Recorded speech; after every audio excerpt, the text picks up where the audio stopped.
Leave the money and get out quickly. Charlotte's harsh words saddened me. We may not get along, but we're family after all. How could she say something so heartless? As I felt lost, Thomas grinned and said, "Well, that went as planned. Mission accomplished." At that moment, I had no idea the chaos that was about to unfold. My name is Violet. I met my husband Thomas at work. I work in the office of a shipping company while Thomas is a truck driver. My first impression was that he's a robust guy, both physically and in personality. He's good at his job and kind to his colleagues. However, he wasn't so adept at the romantic game. Whether it was making a move or proposing, he was like a pitcher who only threw fastballs, no change-ups. But I prefer a straightforward man over a guy who thinks he's a playboy. As our relationship progressed and tensions eased, I found him quite interesting. Above all, he gave me a sense of security that I could rely on him. We got married and were blessed with 2 children. Our son and daughter have moved out and live on their own. Now, Thomas, Dad, and I live in a large house. Mom passed away 5 years ago due to illness.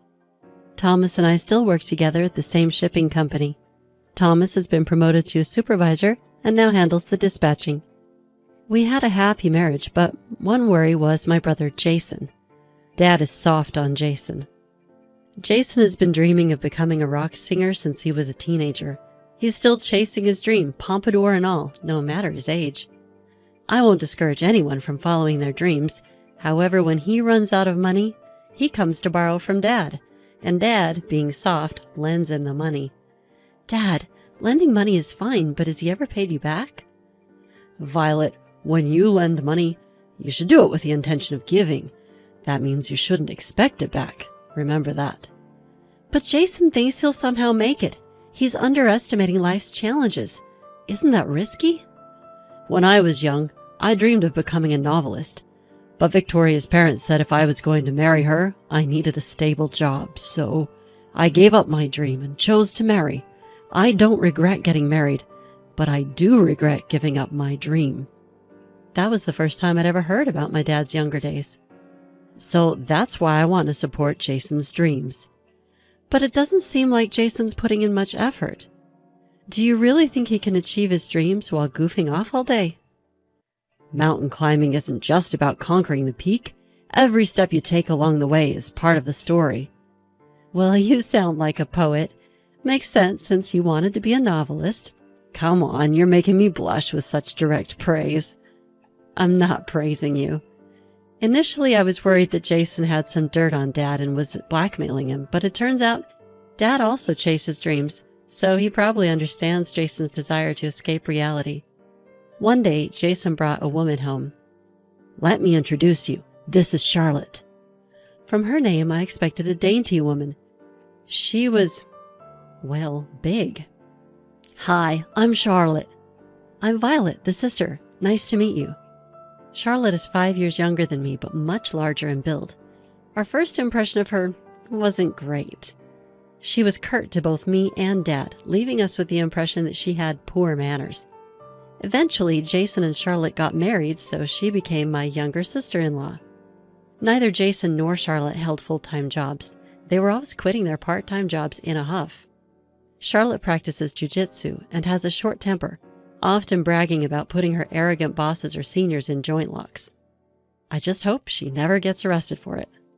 Jason brags about stories that aren't brag-worthy, like headbutting a disrespectful boss. 2 kinds of stories I really can't stand: bragging about bad behavior in the past, bragging about fights. I think many women also find these kinds of bragging a turnoff. One day, Jason came home to borrow money from Dad again, and I finally spoke up. Jason, you're working, right? Why don't you have any money? I got into an argument with a plant manager just because I forgot to put away a card. I told him it was workplace harassment. He yelled again, so I gave him a flying knee kick to the chin. Charlotte seemed pleased, asking, "Total KO?" I decided that if Dad wouldn't say it, I would. Every workplace has people you won't get along with, but even people I initially disliked turned out to be decent later on. I've often been glad I didn't pick a fight. You and I lead different lives. My pride is taller than the One World Trade Center, so yelling at me is practically asking for a flying knee. I couldn't believe my ears when Charlotte cut in. "You're siding with a boss who harasses people?" "That's not what I'm saying." "Oh, so you're lecturing me. You better be ready for this." "Ready?" "Want to take this outside? Or here's fine too." I was flabbergasted. What is she, a teenager? Feeling threatened, I walked away. I couldn't believe she was actually picking a fight. Jason didn't intervene. Would he have stopped if it were his wife fighting his sister? Getting hurt would be the last straw. I knew I had to watch out for that couple. When I turned 50, Dad got sick and was hospitalized. It wasn't long before we had to say goodbye. People said he lived a long life at 80, but I didn't feel that way. The era of living to 100. I still wanted to talk about many things with Dad. When Thomas and I were alone, he said, "Violet, actually, Lawrence." "What?" "Never mind." "What do you mean, never mind? Just tell me." "Later." Before much time had passed since the funeral, Charlotte approached me. "Did Lawrence leave a will?" "A will? Probably not. He was hospitalized so suddenly." "And if there's no will, then the inheritance." "You're already talking about inheritance?" "I guess you're not even sad." "How dare you? Want me to put you in the hospital?" "Try me." When I raised my voice, Charlotte grabbed my arm in anger. I was taken aback but didn't want to apologize. "Should we call the police?"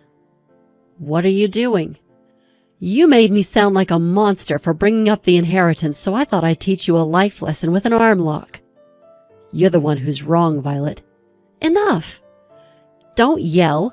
What are we going to do about the inheritance?" I was momentarily speechless, but then I glared at Jason.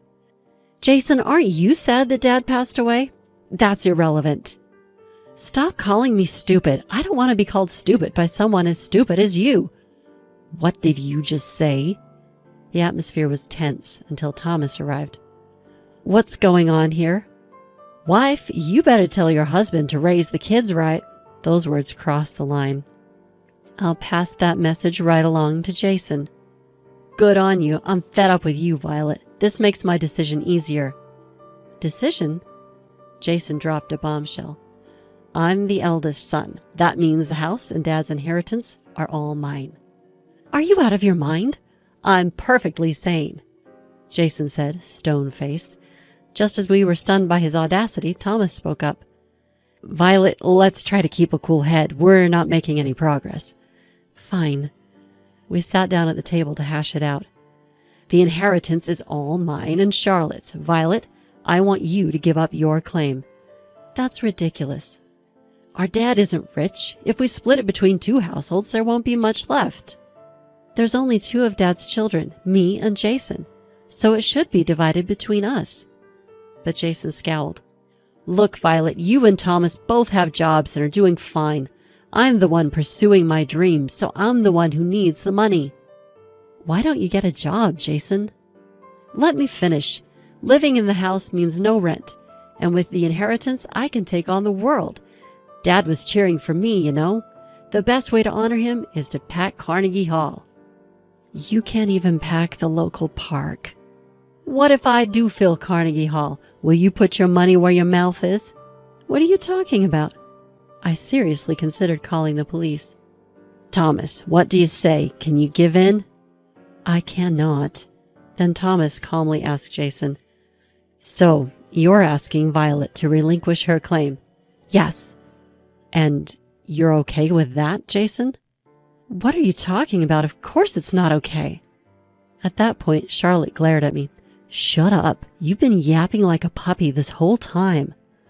Such words should not be tolerated. When I glared at her, Charlotte glared back with an angry face. "Is it cute to yap like a puppy only until you're in your 20s? Stop pretending to be a young girl. It's embarrassing for a 50-year-old hag." "Take that back. I won't tolerate insults." "Thomas, wasn't it? You should have set her straight. What a useless couple you are." At this point, I couldn't keep quiet. "If you weren't as big as a hippo, I'd have slapped you a long time ago."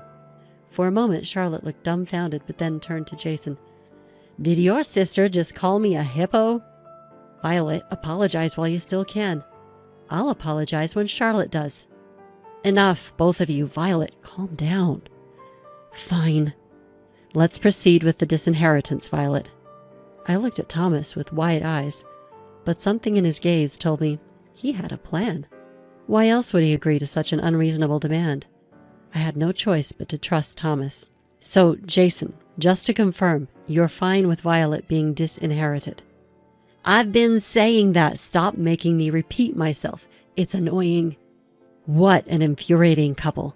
A wife who acts younger than she is, and a husband who thinks he's smart but is actually dumb.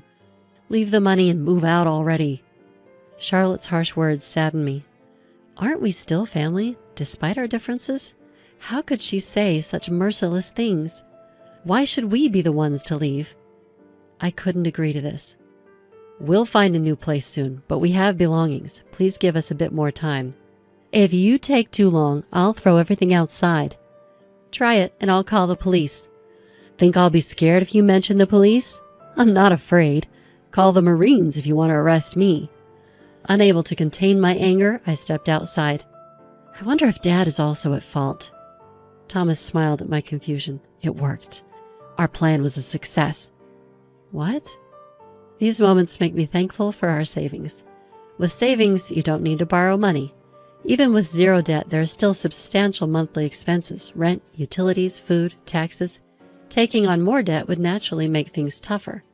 I've always made it a point to avoid loans, pay in full for what I buy, and save a bit each month. Years of this kind of effort mean we won't be in a bind when emergencies happen. Maybe Jason set a bad example. He lives impulsively, and when he's out of money, he turns to Dad. It was one thing when Dad was working, but he had no problem borrowing even after Dad retired. I always tell my kids how important it is to save, so they don't end up like that. Thomas and I settled into our new condo. Once we'd finished unpacking, Thomas said, "Let's consult a lawyer first." A lawyer?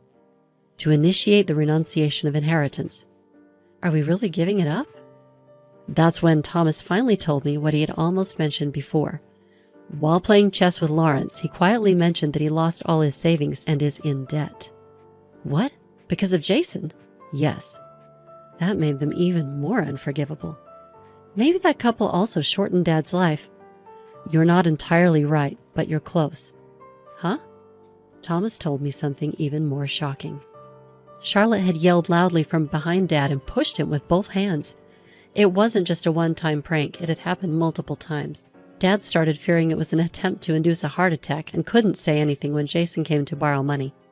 I never thought they'd go that far. In other words, Lawrence had much more debts than assets. You get what I'm saying? Yes, now I get it. Inheritors receive not just assets, but also debt. If the debt exceeds the assets, you can renounce the inheritance. Let's ask the lawyer. That's the best course. We consulted a lawyer and successfully renounced the inheritance. Just as I thought they might show up, Jason and his wife barged into our new condo. Violet, you set us up, didn't you? Set you up? What are you talking about? Don't play dumb. There's no inheritance from Dad, just debt. You knew, didn't you? I had no idea. This won't end with just an arm lock. Be ready for a chokehold. I calmly took out my mobile phone. Hello, is this the police? What are you doing? Charlotte grabbed my phone and shut it off. Violet, how are you going to take responsibility for this? Then Thomas stepped in. Jason, I recall asking you multiple times if it's okay to relinquish the inheritance, right? So you knew it was drowning in debt, didn't you? I had no idea. Whenever Jason needed money, Lawrence would lend it without a second thought. He gave out big amounts like it was nothing. I assumed Lawrence must be well off. Jason was at a loss for words when Charlotte interjected. Nice try, but you're not weaseling your way out of this. We inherited those debts. You two need to do something about it. What responsibility are you talking about? My spouse and I are not responsible for any of this. Hey, are you going to do something about this or not? Threats won't work on me. Or should we lay it all out for a third play? I'll share every detail of what happened. Jason, are you okay with that? How would I know that Dad went into debt just to give Jason money? If I knew, I would have stopped it. Do you even realize you shortened Dad's life? Unable to respond, Jason stayed silent, but Charlotte was defiant. If you're going to say that, are you okay with both of you ending up in the hospital? Enough of this nonsense. If you lay a hand on me or coerce me, it's jail time. Your threats don't work on me. You're 45 and talking like some high school delinquent." Charlotte smirked, glanced back, and looked at Thomas again. "Wait, were those lines aimed at me? Right after saying it, you coerce me?" "Coercion is a serious crime, you know. You won't get probation." "Idiot! Are you a judge now? It's complex to decide whether probation applies in any crime. Don't talk nonsense when you know nothing." Seeing Charlotte's tirade, Thomas turned to Jason. "Jason, are you okay with this?" "Charlotte, just shut up for a second." "Excuse me, who are you telling to shut up?" Feeling something dangerous in Charlotte's menacing glare, I said, "If you want to fight, do it outside. I won't allow it in my house. Let's go back for now." As Jason stepped out into the hallway, Charlotte followed. I quickly closed the door and locked it. I could hear their arguing voices, but I was more concerned about causing a disturbance in the neighborhood. "Did you just tell me to shut up? What are you going to do if I call the police?" "Don't worry, I'll call an ambulance in a minute." A few seconds later, I heard Jason's screams from down the hall, but I pretended not to know him. Immediately after that, I heard what sounded like a dying scream, but it had nothing to do with me. Jason and Charlotte had insulted us, so obviously they'd severed ties with our family. So whether they divorce or Charlotte gets arrested for assault, it has nothing to do with me. A few days later, I got a call from Jason. "Violet, I was wrong. Will you help me?" "Who is this?" "Don't be like that. We're siblings, right?" I couldn't help but feel it was too late. Turns out Jason was in the hospital. Apparently, Charlotte had broken his arm. This was like something straight out of a comic book. "Ever heard the term, you reap what you sow?" "I'm genuinely sorry. Could you cut me some slack? I can't afford the hospital bills." "That's unfortunate." No matter how coldly I brushed him off, Jason kept begging. "Please, for the love of God, help me." "I'm not God." "Is Thomas there?" "Don't call him by his first name. We're no longer family." My words seemed to hit hard, and Jason was speechless. Switching the call, Thomas took over. After a brief chat, he hung up. "Let's go to the hospital." "Don't give him a cent." "I know." Thomas and I went to the hospital, but not to visit. It's better to say it face to face. Jason pleaded in a polite tone. "Please help me. Debt collectors have come to the first floor of the hospital. Their nurse told me. I'm scared to death." But Thomas looked stern. "After the insults you and your spouse hurled, it's only natural for us to cut ties." "That's not what I meant." "Well, if we're not cutting ties, then why disinherit? Disinheritance means cutting family ties." Jason looked down and spoke softly. "I apologize for what I've done, but I need your help. I have no one else to turn to." "What about Charlotte?" "We're divorced." A family falling apart, then. She's at the police station for assault. It felt unreal. "You repeatedly called my wife an idiot. If I had called Charlotte that, you'd never forgive me." Jason looked troubled. People who spew hate often don't remember what they've said, but those on the receiving end don't forget. "I have a good memory. I remember every word you two have said. I have heard it from Charlotte as well. The wife should be properly disciplined by the husband. What does that even mean? Explain it to me." Thomas presses on logically. "What did Charlotte mean when she said a wife should lay down her body? Is that even something you should say to a woman?" "Those are not words you say to a woman."